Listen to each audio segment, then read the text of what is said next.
Olá, me chamo Murilo Patrício Nascimento, atualmente estou cursando o segundo período de Engenharia de Computação na UTF-PR e esse é meu vídeo referente à PS do pêndulo do professor Rafael Barreto. Bom, essa PS eu dividi em dois momentos. O primeiro momento ele é responsável pelo tratamento da imagem, que seria esse código image.py, e o segundo momento ele é responsável pela construção do gráfico, que seria justamente esse outro arquivo graph.py. Beleza. Nessa construção da minha imagem, eu utilizei o OpenCV e aqui eu também importei a biblioteca Pandas, porque os dados obtidos através da imagem eu vou utilizar na construção do gráfico. Então eu acabei criando um arquivo CSV e aí no graph.py, depois, né, evidentemente vou mostrar um pouco melhor, mas eu pego esse arquivo em Pandas, né, pego esse CSV que eu obtive a partir do Pandas e atribuo uma variável e vou trabalhando com esses valores, né? Mas enfim, vamos lá. Aqui no começo, basicamente pegando o FPS, atribuindo o vídeo, criando aqui esse vetor, que no caso eu utilizarei eu utilizarei dando append para construir meu CSV a partir do Pandas, né? E é basicamente isso. Eu gostaria de chamar a atenção aqui para esse FPS, ele vai ser muito importante, depois eu vou dar uma explicada um pouco melhor do porquê, mas ele vai ser muito importante quando estivermos trabalhando com o tempo, né? Mas enfim, nesse primeiro momento aqui eu chamo esse vídeo.read que vai me retornar primeiro um booleano, que vai me dizer se existe ou não um frame, e o segundo o próprio frame, né? Evidentemente que aqui eu não vou trabalhar com vídeo, digamos assim, o vídeo por inteiro, sim trabalhar com os frames do vídeo, que evidentemente, né, juntando os frames vai formar o vídeo. Mas enfim, então eu vou trabalhar com imagens, digamos assim, né? Beleza, aqui só rodando aqui o código para vocês verem, né, que é o pêndulo que eu construí. Um detalhe importante aqui, essa funçãozinha que é justamente responsável por, né, setar o botão que como o botão de quit do meu vídeo, também tem esse parâmetrozinho aqui e antes estava setado para 1 e isso significa 1 milissegundo. Então acaba que o meu pêndulo ele vai se movendo bem mais rapidamente, o que estava dificultando uma certa visualização no começo, mas depois acabei descobrindo, arrumei e aí está, né? Enfim. Depois disso, eu chamo a função binarize. A função binarize ela vai ter aqui dentro dela, né, três funções do OpenCV. E essa binarize, como o próprio nome já sugere, ela vai binarizar a minha imagem. Essa binarização ela vai ser muito, muito, muito útil porque ela vai me dar uma exatidão muito grande nos valores. Como vocês podem ver ali no vídeo que eu acabei de rodar, eu já tentei, assim, digamos assim, né, ajudar a função pegando uma imagem escura pegando o pêndulo escuro e um fundo branco, ou seja, um contraste justamente para facilitar nesse processo de binarização. Aqui, essa primeira função eu estou aplicando um filtro cinza, nessa segunda função eu estou chamando Gaussian Blur, que é basicamente uma função responsável por eliminar os chiados, os pontos brancos na tela. Um detalhe aqui, uma certa curiosidade, é que essa função ela vai traçando matrizes de pares, desculpa, matrizes quadradas de ordens ímpares, na verdade, ao redor de um determinado ponto. Então, se eu coloco 3x3, 5x5, 7x7, quer dizer que eu estou pegando um ponto e ao redor desse ponto estou fazendo uma matriz, nesse nosso caso aqui, 7x7. Enfim, e ela vai eliminar os chiados. Depois desse momento, eu venho aqui e aplico o threshold, que é, em si, a binarização da imagem. Então, se eu rodar aqui, deixa eu só ver se eu comentar isso daqui para não gerar dois videozinhos, vai ficar mais fácil aqui. Enfim, então vocês podem ver justamente a imagem binarizada.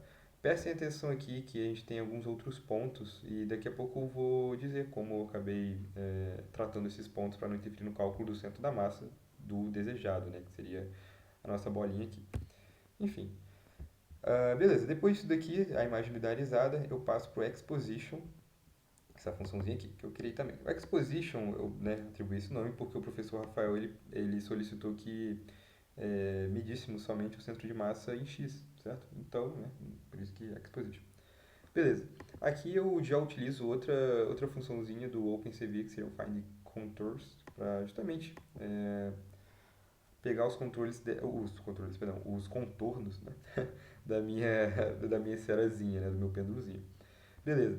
Depois disso, eu crio essa variável área aqui, e vai ser a partir dela que eu vou eliminar aqueles pontos que vocês viram no frame, né, os pontos referentes à corda e também ao prego, né, que era do meio que eu estava fazendo. Aqui tinha uma prateleira, então aqui são os pregozinhos e a corda do meu pêndulo.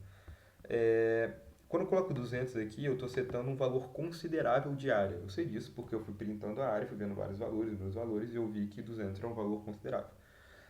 E a partir disso, eu vou fazer os cálculos somente com esses valores, uma vez que tem um condicional aqui.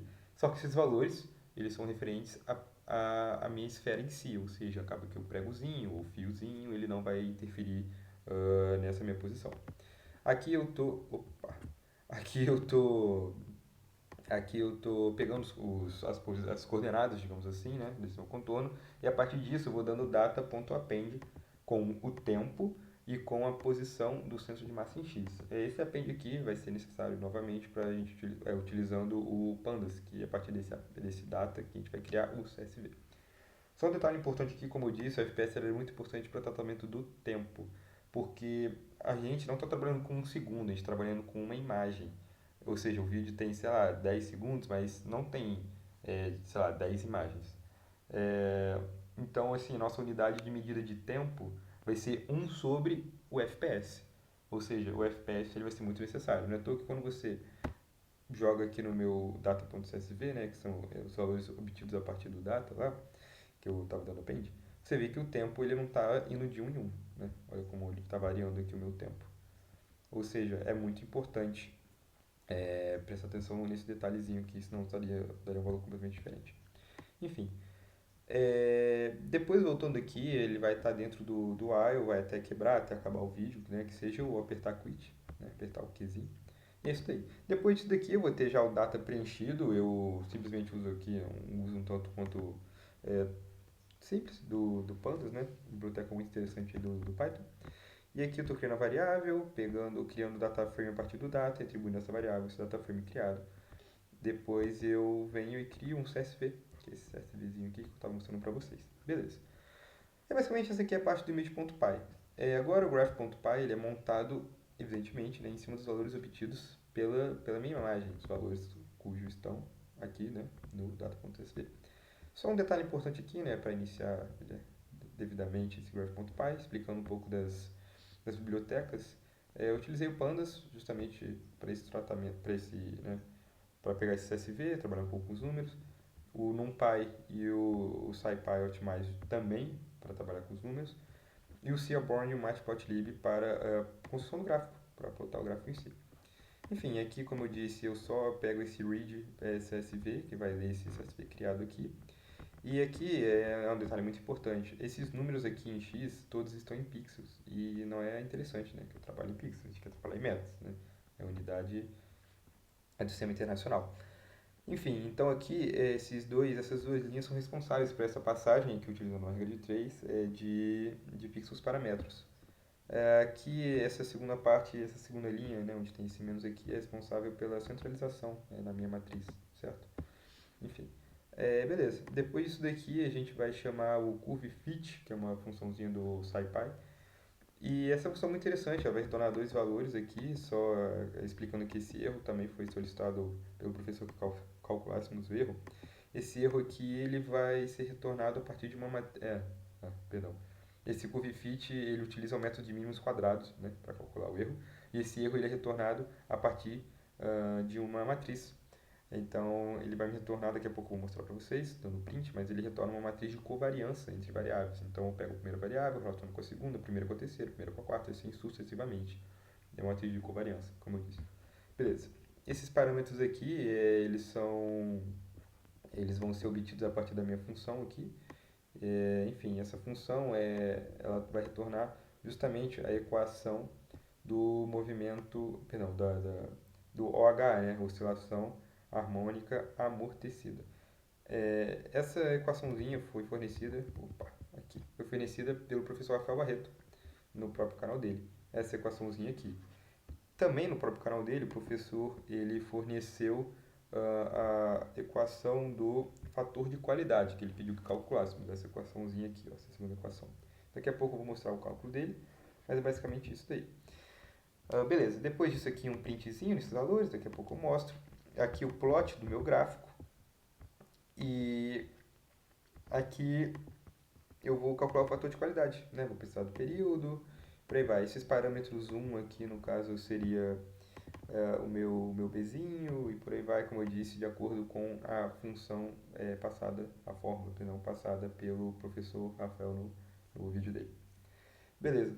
Então, né, vamos lá plotar para vocês poderem visualizar. Aqui está o gráfico, que era como esperado, né?